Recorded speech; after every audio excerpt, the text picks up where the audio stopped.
room. Hi, Cleveland. You're very well lit. So are we.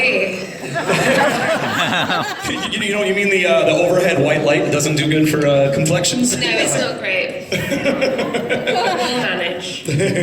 Well, welcome. Thank you for being here and joining us for this Sunday here in Cleveland. Thank you for having me. It's always awesome to have you both here back in action. I know some of our favorite memories are from your time together on the show. So again, thank you for joining us here as a crew. Thank you. Ours too. Yeah, we have a lot of people here, but I just thought I would kick things off a little bit. You guys are both, I'm a huge, not only Doctor Who fan, but classical theater fan, and theater fan in general. And both of you had classical theater, yeah.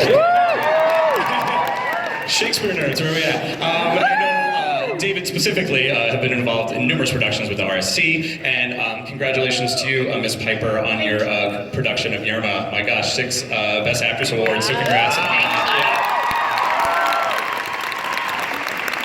I would just love to hear about your start a little bit, to get us kicked off before we get into all the Whovian questions. You know what I mean? How you got involved in acting, your studies and theater and such, and then how that kind of made its way into where you are today.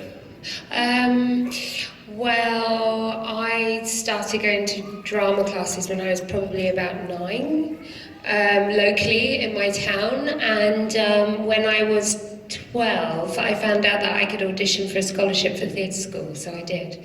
And then I got it, and then I went to theatre school in London, and that was the beginning of everything. Amazing. Yeah. David? I went to drama school straight from secondary school. Where did you go? I went to the Royal Scottish Academy of Music and Drama, which is now the Royal Conservatoire. It's got posher since I went. And I went at 17, and I got. This was back in the day when our government provided full scholarships, and you could go as a student. You got paid to be a student, and I got a grant, and I couldn't.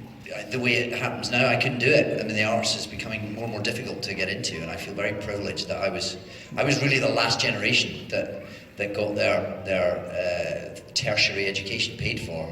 But now they're cutting arts from schools. It's going everywhere. Yeah, it's not only can you not go to drama school unless you've got the money now, you can't even get it at normal school. So it's I feel very, very honoured and humbled that I got to take advantage of that. There is such a nice theater, scene in the UK, in general, and it is, like you said, sad to see that that's going away from the youth side of it. Is there? You mentioned the different schools that you went to. I know I've been talking to a lot of actors who studied in the UK just over the weekend. Is there like a competition between some of these like academies and things of like, oh, I go to the Royal Scottish Academy. I'm at RADA. I'm at the RSC. There's a general vibe with the RADA crowd. The RADA crowd are very pleased with themselves. Yeah. I don't know. I mean, maybe when you're at drama school, it feels like, oh, should I be at that one, or I'm in the best one. I think once you get out, it's a pretty even playing field. I think if you're working, you're just relieved. I don't think you care about anything else. Right. Awesome. Well, we have a ton of questions, so let's get started. We'll start. Okay. Yeah. Let's start over there. I talked to this little dude before. Yeah. What's up? Hi. Hi. What's your question? What's the baddest bad guy you've defeated? The baddest bad guy. Yeah, good start. Good question. The baddest bad guy. Who's the baddest? Probably the Daleks, right? Yeah. They're the ultimate baddies. They are pretty. I mean, I don't. Davros. Davros, the king of the Daleks. I don't find them remotely frightening myself. And I'm amazed that anyone finds them frightening. It's their will. Their will is frightening. Their will to conquer and destroy. I think when you've worked alongside them and the magic is somehow stripped from you, you realize how vulnerable they are. I think working alongside a Dalek, though, with a voice booming round, Nick Briggs' voice booming out, that's a bit more scary than someone in a green jumpsuit that gets CGI'd in later. Yeah, that is true. That's true. That is the great thing about Doctor Who, and the series has continued to keep the practical effects and the makeup and everything, which I feel like just brings a lot of nuance to the show. Yeah. It makes it feel a little more real, in that fun old school sci-fi way. Yes. You're not I just picture now like Billie like standing there, with the Dalek, just creeping along and being like, this is silly, guys. I think if you're a hardcore fan you are. Yes. It holds more weight. But I don't know, I just always found them quite annoying. Clumsy and cumbersome. Like, it would always take so long if you were doing a Dalek day at work. There's a bit of manoeuvring to be done. A lot of maneuvering. They're always going over your toes. Yes. You know, but I understand that you love them, so I respect that. Well said, well said. So yeah, quickly save myself. Yeah. Thank you. Darling, sorry. You're welcome. Hi. Hi. Hi. This is kind of a weird question. Okay. If you were stranded in the wilderness with a copy of the complete works of William Shakespeare and had to tear out one of the plays in order to get a fire started, which play would you burn?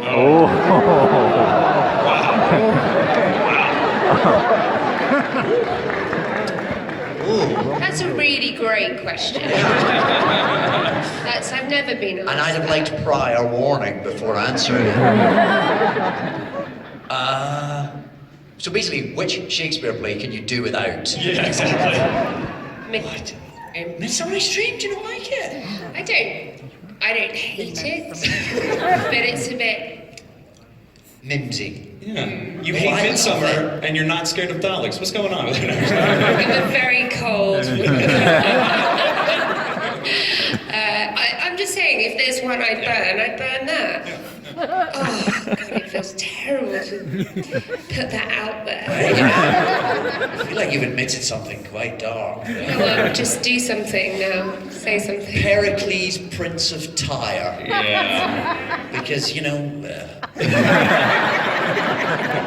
Awesome, thank you. Hey. Hi. Hi. Hi. So there's been a lot of great representation in Doctor Who and media in general recently, and I was just curious what your thoughts would be on having a disabled companion or doctor one day, because I think that'd be amazing, and it's my dream to be an actor. So just Absolutely. yeah. Yeah, absolutely. Why Totally, not? why Bring it not? on. Yeah. It's a good time. It's a good progressive time, and it's very exciting to have Jodie next. And then beyond that, I'm sure things will continue. Yeah. You know, it's a good time for all of that. So I think you must continue with your acting. And where are you working? Are you at a theatre school? Are you just local classes? Just local. Nice. That's a good start. Yeah. Good luck Good with luck. everything. Yeah. Thank you so much. See you Thank you. about season 15. Yeah. That's when Yeah, I you think we've start. all accepted Yeah. we're going to go beyond 13, right? At Oh, this yeah, point. yeah. How did you react, just personally, when you saw that? Because obviously you haven't been so invested in the series to see the first female Doctor. Had to be really cool to know that now you're part of that arc. It's great. It's Yeah. great that.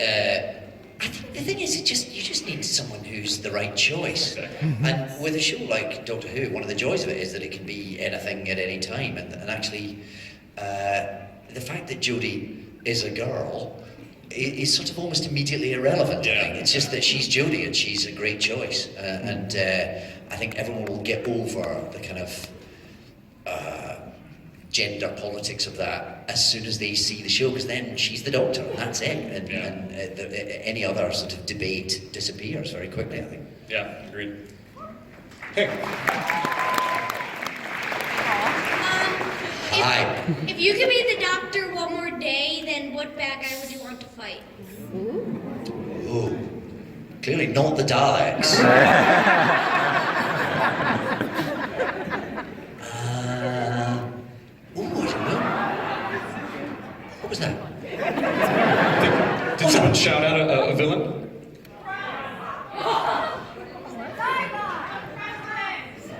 Oh, Trump.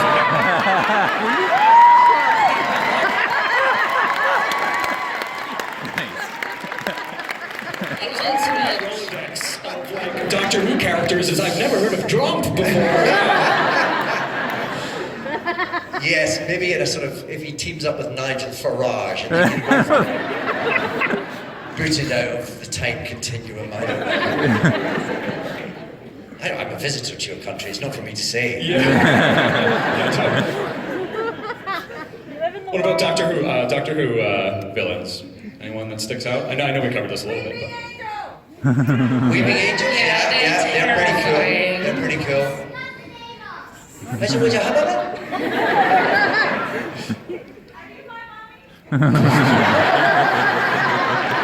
Also very unsettling. It genuinely is unsettling for me. Yeah, they were. Yeah. They didn't really have a name, did they? The gas They did mask the gas zombies. mask child. Yeah. Oh, yeah, my gosh. Yeah, pretty creepy. That was a creepy episode. Any of them, and all of them. Maybe one big, massive monster team up. Yeah, that's a good idea. They all join forces. Yeah. Avengers They can style. all attack Nigel Farage. You probably don't know who Nigel Farage is. Yeah. You're very lucky. Hey. Do you know if they're, like, when you partner up with the 11th to fight the bad guys, would you partner up with the 13th? I'd partner up with anyone that wants to partner up with me.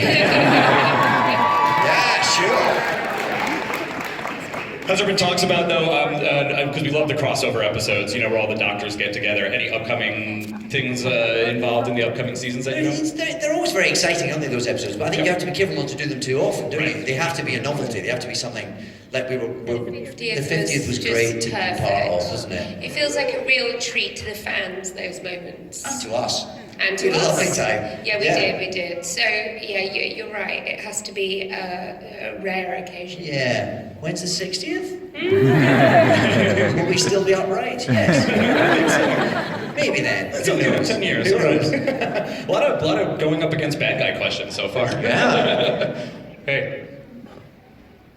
I just want to say you guys are huge fan of you guys. Thank you. Thank This is a you. lifetime opportunity, but anyways, I wanted to ask you guys, what's your most solid piece of life advice that you could give anybody? Like your biggest, most important piece of life advice. First to burn in Shakespeare. Great stuff. Very With the tasty lights turned on, it's quite like an interrogation. It's so hard, isn't it, with advice, because advice is always just based on your personal experience of your life, and also your feelings about certain things can change. I never give advice. I don't feel like I've ever got advice to give. Oh, I don't know. What's your best piece Life of life advice. I guess live wholeheartedly, live with vulnerability, and be transparent about that. I think that's really, really important. I think it's something that's really put me in good stead. It feels really uncomfortable, but it means that you can positively connect with people, I think. It's quite hard to get your head around because it feels so exposing, but I think you get the best out of relationships if you come with your full self and warts and all. That's what I tell my kids. So, and I think it's going okay.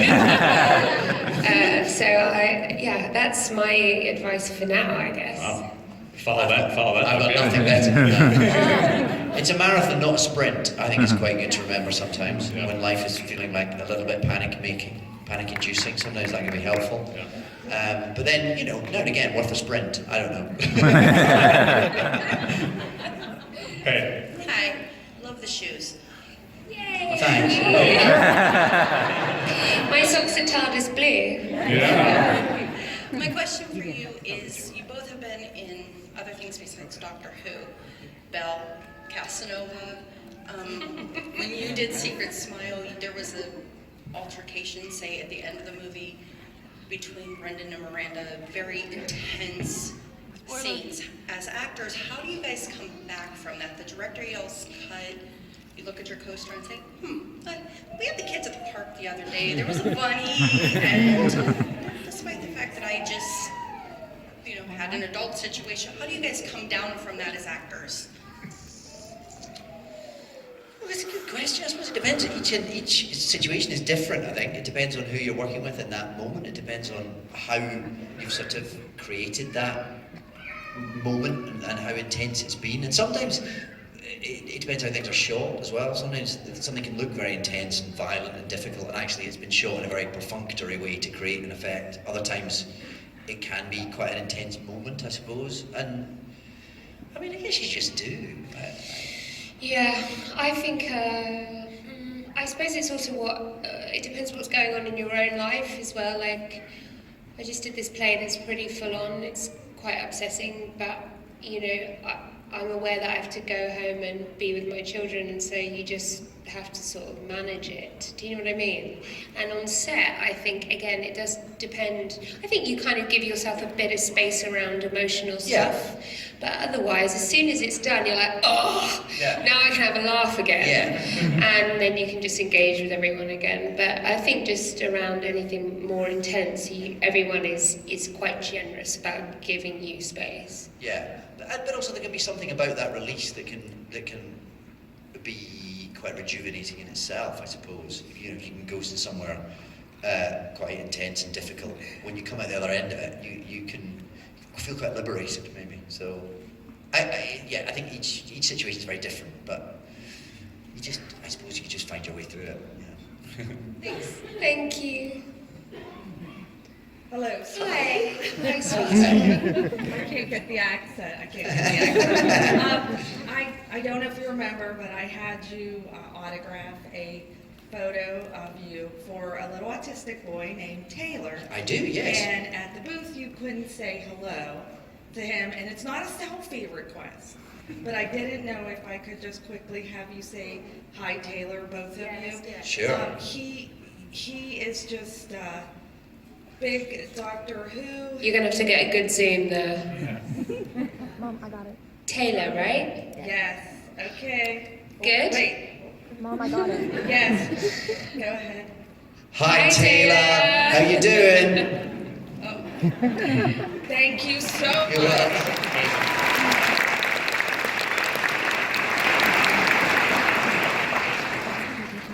Hi. Hi. First of all, I want to say thanks for coming to Ohio, because we really appreciate it.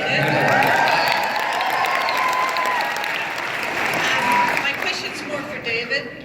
I work at my local library, and I've recommended your audiobooks to everybody. Thank you. And How to Train Your Dragon is like the ultimate favorite. And I was wondering if you could just tell us a little bit, maybe how you came up with the voices. Did you like throw it off on the kids and try to ask them for advice? And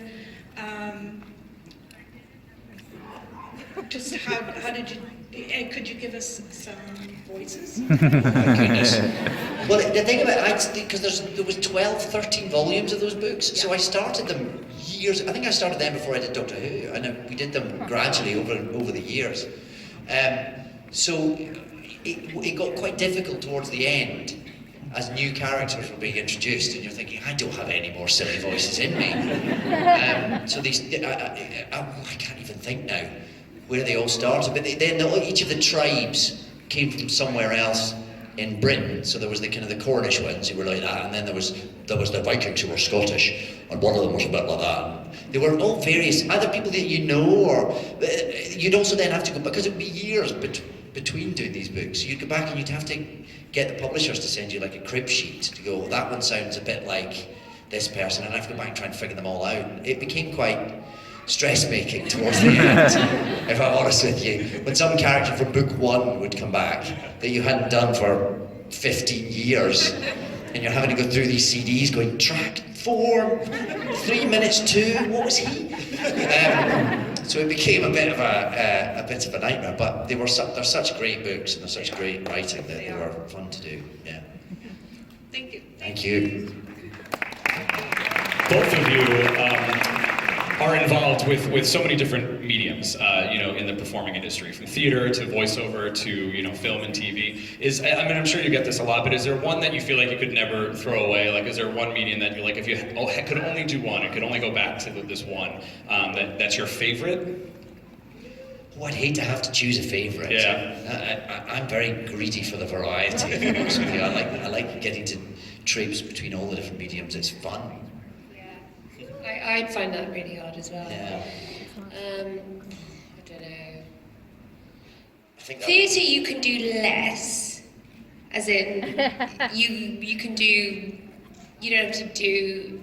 Doing a play 5 times a year would be pretty taxing. Do you know what I mean? But then never doing a play again would be definitely. Yeah. Doing theatre still feels like my normal job. I always feel like this is what I do, and all the other stuff. Even though I probably do more filming now than I do theatre, it still feels like there's something kind of, it feels like work. Yeah, in a good way. It feels like you feel like you've done a day's work, even though actually you probably work for a shorter time, right? 3 hours in the evening or whatever. But that appeals to my Scottish puritanical nature. Really hard work for a short time. Hi, I wanted to thank you guys for coming also, and unfortunately my question is towards David as well. Oh, don't worry, I'm happy with that. I just watched the first episode of Final Space. Oh, you've done more than I've done. I was wondering, because it didn't really sound like you, if you could give us the voice. Well, I think they do something to it. Okay. It's kind of like that. And then they sort of tweak it and do funny things to it. It doesn't sound like me at all. No, I've only heard a little tiny bit, but I haven't seen the whole episode, so obviously it doesn't get any clearer having seen the whole thing. I just know that whenever I do a session for that, I have a very sore throat. Because it's lots of talking again! And lots of shouting and screaming. I look forward to seeing it. Is it any good? Yes. Great! What if the answer was like, no, it's actually pretty terrible. It sucks. I just leave it. Hi. Hello. Wow, you guys are real. Sorry. No, that's great. I know. So I started watching Doctor Who my freshman year of high school. My best friend here got me introduced to it, and I'm very glad.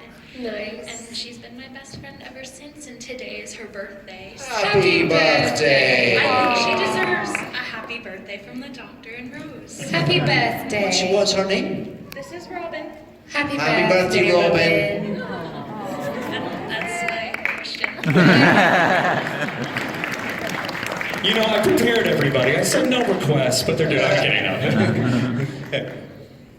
Hi. Oh, hi, Robin. Happy birthday! Here's your birthday. Thank you. My question was, what was it like going back for the 50th anniversary? Like, what were the emotions like running through your head? It was kind of fun, wasn't it? Yeah, it was great fun. I couldn't wait. It was bizarre. It was a bit like we'd never been away. Yeah, definitely. But then it was a real treat to see you and John and Matt together. That was like, witnessing that live was really special. It could have been awful. Could have been terrible. Because I Could have didn't. been awkward. It could have been really awkward. Yeah. Because I didn't really know Matt or Jenna. And they could have been very proprietorial. Get off my land about the whole thing. Luckily they weren't. They were very welcoming and fun to be around, and actually we just had a pretty nice time. I could have wanted it to go on a bit longer. Yeah. It was very short and sweet and lovely. And also nice to kind of share the load a little bit as well. Yeah. You kind of thought, oh, I got a morning off this morning. That didn't used to happen. But great, yeah, we had a lovely time. Thank you. Thank you. Hello. Hi. This is for both of you guys. Do you think Rose and the human doctor had a family parallel universe? Do you think? Was that biologically possible? Yeah, he was human. Yes, yes, the vote is yes. Don't take away our dream. Fan fiction is strong. Well then, apparently they did have a family. the hall at this particular Comic-Con decided. Do you think, how many kids did they have? Maybe two. Two? But they're quite self-involved. Anything more would have Jackie's probably bringing them up. Yeah. Yeah, she would be one of those really smothering mothers. Get out of the way, let me take Yeah, I think they would have had a couple of kids. Yeah. And a few dogs. Maybe a lizard on a lead. You should write for the websites that these are on. You like weird pets. Yeah. Just like an exotic menagerie. They'd have slid into alcoholism. Yeah. And died of boredom. You want to see that, right? Have you seen the sitcom The Royal Family, the British show? Oh, that's not going to work. I have, and I get it. I think it'll be really great. Yeah. Ooh, your hair. It's amazing. Thank you. Sorry, I've stressed you. Roll for story. I'm fangirling enough as it is because you guys are my favorites. So. I just wanted to ask, what's your most challenging role you ever had to play? Because obviously, especially in David's position, you had to play the doctor, Alec Hardy on Broadchurch, and then you went to playing Kilgrave on Jessica Jones. So what was like your most challenging role? Most challenging? Yeah. Well, everything's, I don't know, it's hard. In a way, sometimes the less vivid characters are the most challenging, because the more sort of extraordinary a character is, the more you've got to go on, the more you've got to sort of hang off, and the bigger the journey of a character, the more there is to indulge into.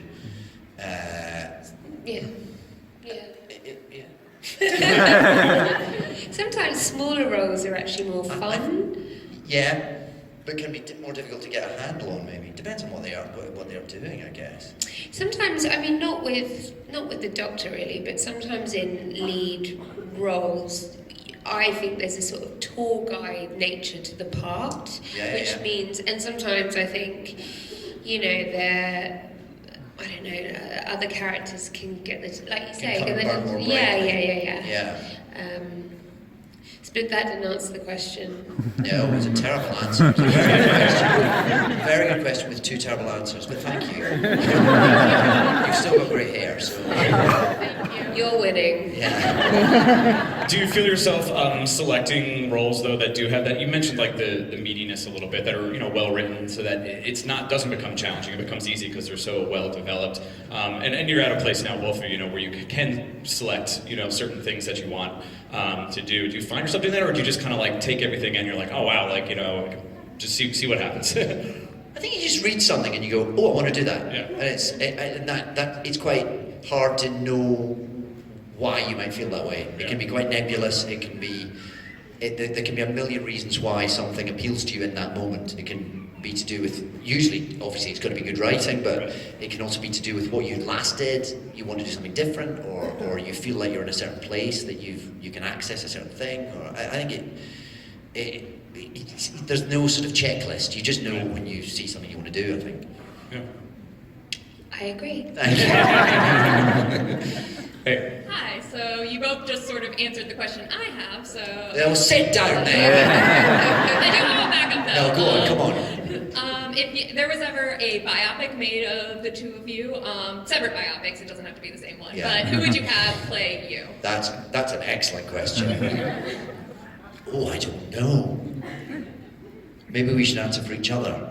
I would have James Franco play you.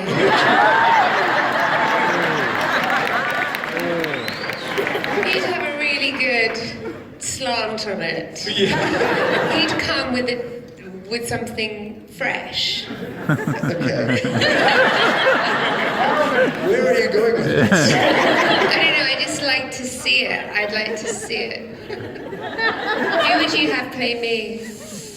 Emma Stone. Oh, great, yeah. Great, I'm happy with that. Yeah. Are you happy with James Franco? recently, you know, of Disaster. Tommy Wiseau. Yeah, I thought he was great in that. Yeah, I think he makes some really interesting choices, and I also think I think he's funny and stuff. Yeah. You're pretty funny. I think they would work well together if across, you know, Emma Stone and James Franco. you kind of pick like the frat pack kind of crew in Hollywood. What if it became like a Judd Apatow biopic about you two? Oh. That would be the dream.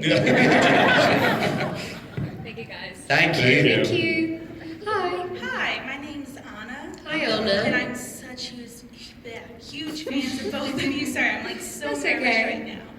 But I was wondering if both of you can tell me about your experiences on Good Omens and Yerma. Well, my experience is on Yerma. We're going to see it in the theatre and having the most extraordinary night when Billie was just extraordinary and kind of heartbreaking and awful and wonderful. And, it's the most extraordinary thing, and if you can get a chance to go to New York and get a ticket, you really should, because it's very special. Good Omens, we've just finished. I don't know, you'll see it in about a year. We had a really good time, and I think it's going to be very exciting, but let's hope the edit works. Thank you so much. It's got to be interesting to go from that, and I want to talk about your a little bit too, from the filming to then what it finally becomes. You know, have you ever been surprised by an edit that's come out? All the time, And horribly surprised. There was always a bit, because with Doctor Who there was always a bit that happened after we finished that you never quite knew. With something like Good Omens, when we did Doctor Who, do you remember a CGI moment had to be in the script in block capitals? Do you remember that? Yeah. And there was 5 or 6 each episode, and they were closely kind of monitored and guarded, and they were so expensive. And with Good Omens, every single shot has something that's added afterwards, probably because it's got a bigger budget, but also because that world has moved on so quickly, and what special effects are able to do now is exponentially advanced. So I've never been of Good Omens. I have no idea. I was just standing in a room on my own with all sorts of things happening. What was that like? Well, I mean, it's very exciting and also a bit bewildering at times. But we had some very clever people working on it, so I trust they'll do extraordinary. Where did you film it? All over, sort of round London and then in South Africa. Billie, are you excited for the transfer to New York and Broadway? Yeah, I mean, it's happening in about 2 weeks. Yeah. It feels a bit surreal. But yeah, I'm really jazzed about it. I can't wait. Yeah. Had you done a Broadway production before? Have I done a what? A production on Broadway before? No, Yeah. this is my professional dream come true. Yeah. It's happening for me.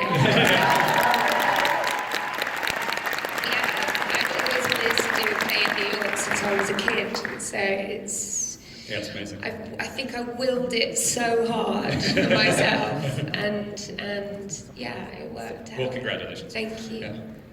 Hi guys. Hi. David, having worked with Chris and Jodie both on Broadchurch, you're kind of uniquely positioned to give an opinion on how you think they're going to do as the new showrunner and the new Doctor. So can you talk about what they're going to bring to it that you anticipate being obviously great?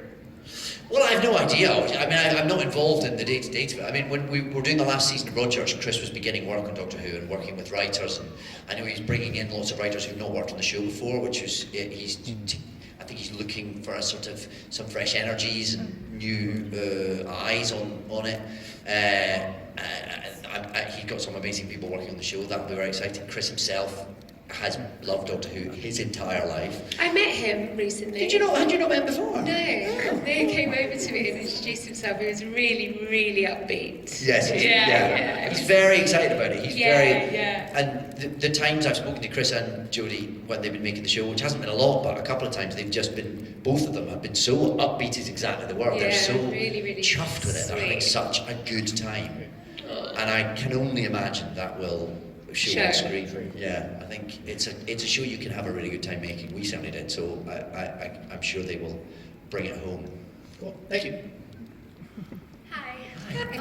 This question is actually for David. I wanted to know how the process was different between taking on the legacy of Doctor Who and then taking on the legacy of DuckTales, because I'm sure it was very different. From Doctor Who to that could be the name of your biopic. From Doctor Who to DuckTales. Yeah. Well, what was different about it is Doctor Who was a legacy I completely got because I'd grown up as a massive fan, so I had a huge investment in it. Whereas DuckTales, I kind of missed it.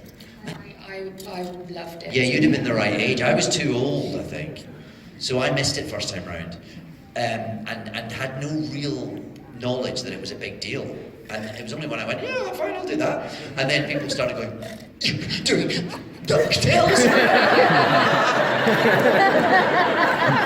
Then I realised the weight of responsibility that was being carried. So I had very different experiences of the two, but I'm now fully up to speed on how important it is to people. And delighted that people seem to be liking it, because I think if they didn't, I'd have been murdered. Wait, yeah, do you think that the power of Scrooge McDuck, you as Scrooge McDuck, was more serious than taking over as a doctor? Did it feel like that? I think it depends who you talk to. Yeah, that's true. It depends on, you know, your experience. I mean, these things that get you when you're a kid, it becomes very fundamental. They mean an awful lot to you. I completely understand that.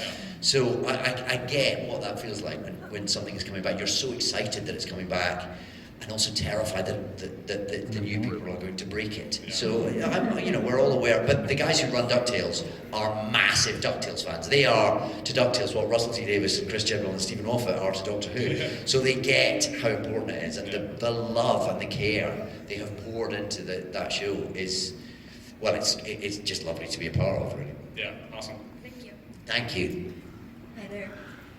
You are my favorite doctor and my favorite companion. It's fantastic to see you together.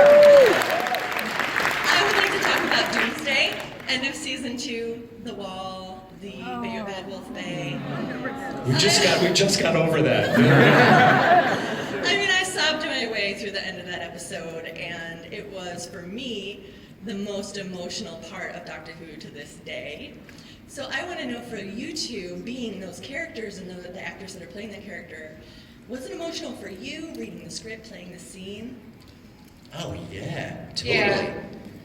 I got really upset the minute I read it. So I knew that it'd be really, not easy, but I knew that we were going to get there on the day, because it read so beautifully, and I think the minute a writer is able to do that, that makes your job as the actor so much easier. And I found it really sad. I think it was, I was aware that it was coming to an end, so I think the whole thing was quite upsetting on a human level. Although we shot it halfway through the season, right? Was it? It was towards the end, but it wasn't last. Right, no. The last thing we ever did was on the bit of the TARDIS at TARDIS. the end of Satan Pit. That's right, in the astronaut thing. Yeah, when we say, we're talking to her over the intercom, aren't we? Yeah. And she says, what are you? And we say something like the stuff of legends. Oh. Which was the very last thing we shot, and I found that really hard to get out. I think we had a couple of goes at that, just because we had such a lovely year working together, and we got to know each other, and it all felt very special and sad and lovely. But it was that was hard too. And then we got really drunk.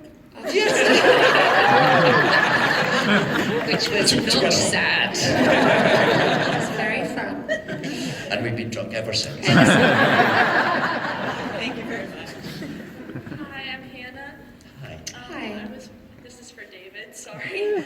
It's so fun, honestly. You don't have to say sorry. I was wondering, how does it feel to go from playing the doctor as a hero to going to playing these psychotic murderers that mentioned earlier in the Jessica Jones? It's great. Are you kidding me?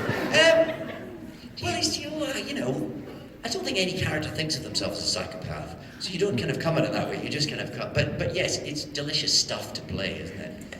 I remember when we just started doing Doctor Who, and you just played a psycho in, what was it? Secret Smile. Yeah, that's right. And that guy said "psycho" on the street at you, and it was hard for you. Do you remember that? So I went, "Oh, you psycho," and it was like Not the worst thing that's been shouted at me on the street. Pretty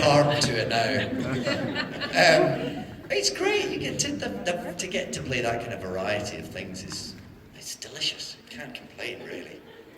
And it does. It allows you to tickle the dark corners of your psyche. It allows you to go in there and find sort of safe space within your darkest recesses and go, ooh, look what it's like in here. I like it in here. I should leave. It's interesting, the fine line, right, between someone like the Doctor, you know, who chooses the path of hero, and someone like Kilgrave. You know, there's similar type sensibilities, and then one just has decided to flip on the other side. You know? It's a thin line between good and evil. Doctor's pretty mental. Yeah, he's quite bad. It's pretty positive, but not always. No, he's got a flash. He's got a bit of darkness sometimes. He's got steel in. Makes some weird decisions. Yeah. And those are the most dynamic characters, the ones that have a little bit of both. Exactly. Yeah. Awesome. Thank you. Hello, sweeties. Hi. sweetie. I'm kind of a theater geek as well as Doctor Who geek. Love you guys. I was wondering if you guys had a play that you were interested in doing that you haven't got a chance to do yet. Could be Shakespeare, I love Shakespeare too, or any other play you haven't got a chance to do yet that you'd be excited about being in. I've got a little list that takes away, but I sort of increasingly it kind of depends on I find it's sort of who you get to work with. That's I'm finding more increasingly what gets me excited about a project, I think. So it's sort of thinking, well, I might do that play, but only if that person's doing it, or that person wants to do an adaptation of that, so suddenly that's interesting, I think. I really love doing new writer stuff. I really, really enjoy it. I'd love to do some young writer productions at the Royal Court or something, you know, that would be really cool. And then we were talking about, you know, I quite like to do Macbeth at some point in my life. Yeah. Thank you. Thank you. Hello. Hi. Okay, so if you could go on an adventure with any doctor or companion, who would you go with, and who's your favorite villain from Doctor Who? Oh, what do you mean, so as ourself? Yeah. Right. What? If you could choose a doctor and a companion, you, Billie, could choose a doctor and a companion to go on an adventure with. Which doctor and companion would it be? And who's your favorite villain? And who's your favorite villain? Okay. It's hard because I know our experience, so I'm going to put that to the side. You're not going to choose us? No. How rude. I would have gone with Matt and Karen. Yeah. Yeah, totally. I really love those two. So yeah, I would have gone with them. Favorite villain? Not the Dalek. Yeah. You go and I'll have a think. I don't know. I mean, I was just going to say Rose and the 10th Doctor, but apparently I'm not allowed to say that. I don't know. I'd be happy to have a go with any of them. I don't know. I'm not sure what I think. I'd quite like to get back to you on that. Not sure. Tricky. Cassandra's one of my favourite villains. Oh, yes. Yes. David, you grew up as a pretty big fan of the show, right? Yeah. Was there a particular doctor at that time that you associated with, or when you started watching? Well, the first duo that I remember is Tom Baker and Elizabeth Sladen, which was, you know, as a child, they were so sort of formative, you know, and their adventures were kind of everything. So I suppose that part of me would like that. Yeah. And then, of course, to then get to work with Liz was really weird. And then lovely. Yeah. So yes, I'd quite like to be in that TARDIS probably. And also I'd quite like to be in, when the Fifth Doctor had Tegan and Nyssa and Adric, there was hundreds of them. Yeah. The TARDIS was full of them. And there was a bit of soap opera fight going on. They were all sort of bickering with each other, and I'd quite like to be part of that maybe as well. Favourite villain? I love them all. John Sims, the Master, I did love. Oh, He was pretty cool. Yeah. And Derek Jacobi as the Master for a minute. Right. I love him. Yeah. We only have time for a few more, unfortunately, but let's get to it. Yeah. Hi. I'm really nervous. It's okay. I love you guys, first off. And David, I want to say thank you. You literally helped save my life. I would not be here today if it wasn't for you. I had a lot of trouble and I almost died, and I was in the hospital. My brother put on Doctor Who, and it was you were the doctor, and I wouldn't be here, so I just really want to say thank you. Well, that's very sweet. The reason you're here is because you're so strong. That's what's really important to remember. But thank you. Thank you. My question is, I, like many, suffer from mental health issues, and I know a lot of people are silent about it because it's not something they really want to talk about because it's like such a bad thing or whatever. What are your guys' advice for people who do suffer silently and are just like suffering and they don't know how to, come out and say I need help? It's tough. I think now is it's a much better time for people with mental health stuff. I think the awareness is growing and growing and growing, and I think it's paramount. I feel very strongly about it. I would always say that you need to really. This is that thing about being transparent about things that you think are a sign of weakness. It's rubbish, and the more you can share it, the more everyone benefits. And on some level, obviously there's extremes. Lots of people have varying degrees of mental health, and obviously I appreciate that some of it is way more extreme than others. But I think therapy is so good. I really do, and I know it's really hard to get hold of, but you can get a lot of stuff online if you are unable to afford your own therapist, and I think that's, start there. I think talking about things is often the beginning, essential for the beginning, I think start there, start talking and sharing before you know whether you need to start medicating yourself. That's what I would suggest. But yeah, I feel for you and for other people as well, but you are certainly not alone. I think that's it. I think just talk it out. Just talk to anyone. Talk to yourself. Talk to strangers. Just talk it out. I think it just helps to get things in perspective. And that what Billie was saying. Mental infirmity. We're all there. We're all on that spectrum at some level, and we all move up and down that dial all the time. And yes, sometimes it gets to very extreme, very difficult places, but we're all there all the time, and I think that's worth remembering. That sometimes it can feel like everybody else in the world is coping, but none of us are coping. We're all just getting by, and maybe the knowledge that you're not alone is worth remembering. But definitely rid yourself of things that make it worse. So if social media compounds it, stop going on social media. If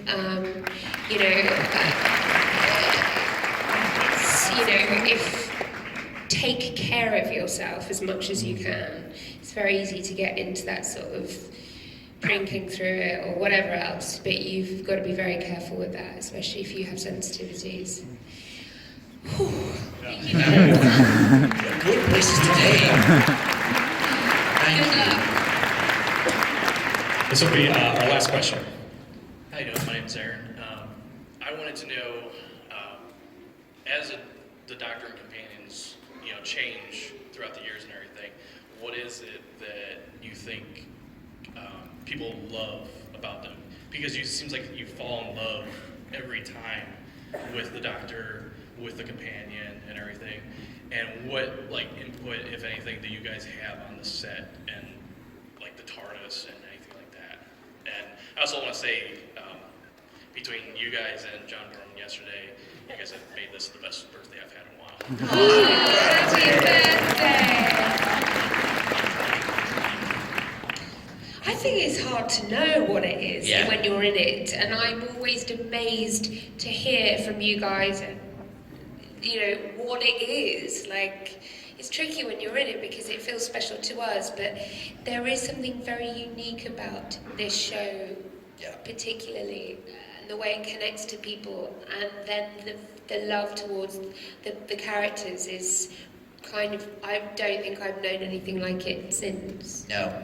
There's obviously something utterly unique and brilliant about that, the central idea of it, that they came up with in 1963.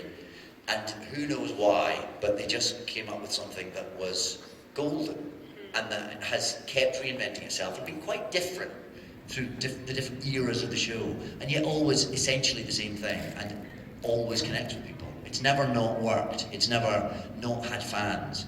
Even when it wasn't on TV for years, people were still devoted to this central concept of this show. There's just something about it, and I grew up in love with these characters, and I don't quite know what it is about them, but there's just something about the kind of imagination of this show, the kind of heart of it, the fact that the hero is not a jock, he's not a superhero, there's something, although he's got this extraordinary intellect and this she has got this extraordinary brain that can solve every problem, and yet at the same time is a bit vulnerable and a bit crazy and a bit dysfunctional. So you can identify with all those people who go through that box, and I don't know is the short answer, but clearly there's something unique and special in that show, and we're just very lucky to have benefited from it, to have been part of it, to have been the centre of that for a while. It feels very humbling. And I will speak for everyone else, it's also humbling to have you here, and we're lucky to have you here, so thank you.